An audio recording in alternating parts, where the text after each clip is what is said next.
Welcome to Daily Focus. I am sorry that yesterday just did not seem to work out. And for those of you that my words printed out on the screen, I'm going to have to learn to talk more clearly. That was hilarious. But if you don't know anything about it, then it's no big deal. Anyway, First Corinthians chapter 13, I want to end this chapter. I'm going to do the same thing that I was trying to do yesterday, but get it accomplished today. That is that 1 Corinthians 13, starting in verse number 11, says, "When I was a child, I spake as a child, I understood as a child, I thought as a child. But when I became a man, I put away childish things." It's just simply, while we're here on earth, we're not complete. While we're here on earth, we have these weaknesses and these frailties and these things that we're dealing with that are harsh and hard to uh, sometimes reconcile and certainly difficult to work through. But when Jesus comes at the rapture and we receive a glorified body, we will receive a body that will never be able to die. It will never age. It'll never be able to sin. It won't even be tempted. And so it's going to be an amazingly different thing because all of our weaknesses, all of our immaturities will now be complete. They will have reached maturity. And so he said, while we're on this earth and we're traversing through, we need to let the love of God flow through us. We literally need to be allowing God to use us as conduit to accomplish showing his love to those around us. We show the unsaved love by giving them the gospel of Jesus Christ. We show brothers and sisters love by extending grace and mercy and bearing burdens. We ought to let the love of God flow through us. And that really is what is going on in 1 Corinthians 13. But there's a day coming that we will literally be able to express that love in and of ourselves because we will have reached maturity. And that's what that verse is talking about. For now we see through a glass darkly. We don't understand everything.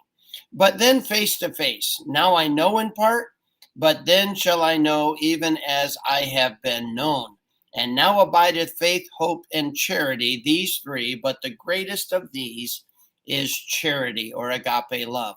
So here's my Berlin interpretation. I think at the rapture that all of Christianity is going to do this. Oh, of course.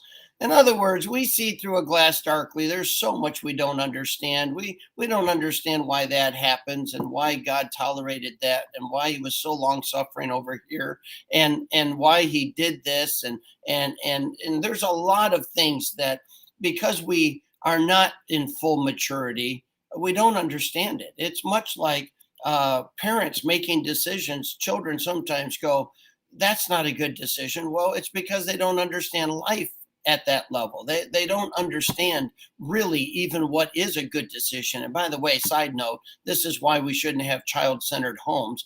God gave them parents who would have wisdom and maturity to help them make good decisions. Well, we have God for that because we don't understand. We don't see. We're not in full maturity. We certainly have weaknesses. And so God says we see through a glass darkly, but then face to face. When we see Jesus, we shall be like him, for we will see him as he is. And at that moment, that childishness, that immaturity, those weaknesses are overcome with maturity.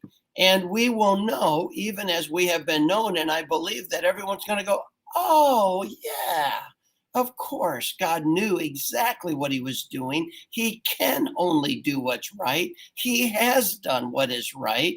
And it makes perfect sense now that I see the big picture."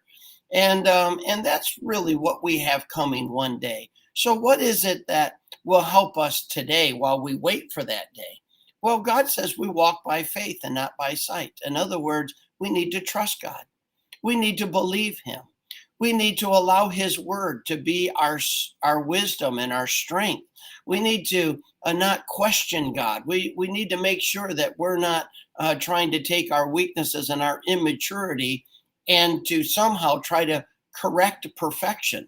That's just arrogant, maybe the height of arrogance. But God says, you know what? Just step back and know I have it all under control. You get to participate in my program, and part of my program is showing love. And so make sure that you are yielded to the Spirit, that you're walking in the Spirit, so that you can deny and mortify your flesh and put it to death, so that you can live and walk in the Spirit and God can be glorified. And the way that we do that is letting the love of Christ flow through us. May we each determine today we're going to be conduit. We're going to let God just flow unhindered through us to those around us for whatever their needs are. We're going to let God use us to meet their needs through genuine sacrificial love. May God bless you. I look forward to seeing you again tomorrow. I'm here in Wisconsin for the Baptist World Board meeting, and we're having a great time. Appreciate your prayers regarding it, but I'll look forward to seeing you again tomorrow.